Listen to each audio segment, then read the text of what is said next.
WUSA 9 is the official television station of the Washington Commanders, and we're catching up with the Commanders after their big loss against Philly last Thursday. Our John Duran is with head coach Dan Quinn at Commanders Park to break down that game and their upcoming game against the Cowboys. Coach, it's Dallas Cowboys week. Don't need to tell you that. You get a few days off before you start the work week. Has to be great after 11 straight games. Yes. Also, maybe an advantage, Dallas has to wait until Monday night to play. Is that an advantage at all?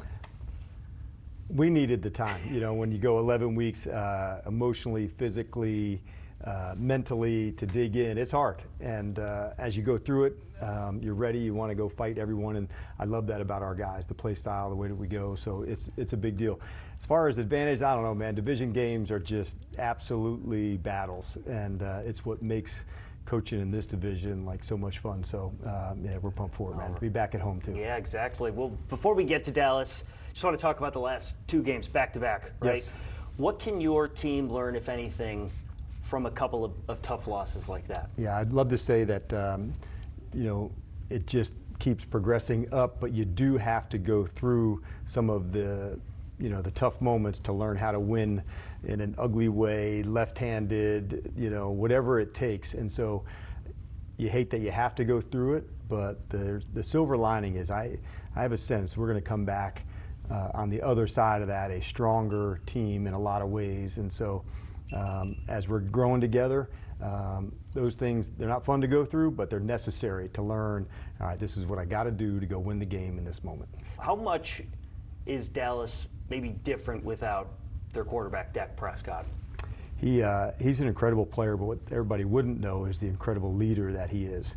And he is rare in that way. He's one of the toughest competitors that I've had a chance to be around. And so that part, that's hard to replace in terms of the impact that he has on a team. He is, you know, at the top of the elite competitors and leaders. So they've got a number of good players that that'll fill a lot of that space, but he does provide unique leadership to their team. Now you've got two games, luckily both at home, before the long-anticipated bye week. Is that sort of, let's get to the finish line, focus on these two games before we get a chance to maybe kick our feet back? We call these next two, this is our Commanders block, and we just so much focus on us and the things that we can do well. And that type of improvement we're going to relentlessly go after. We're just not going to back off our getting better.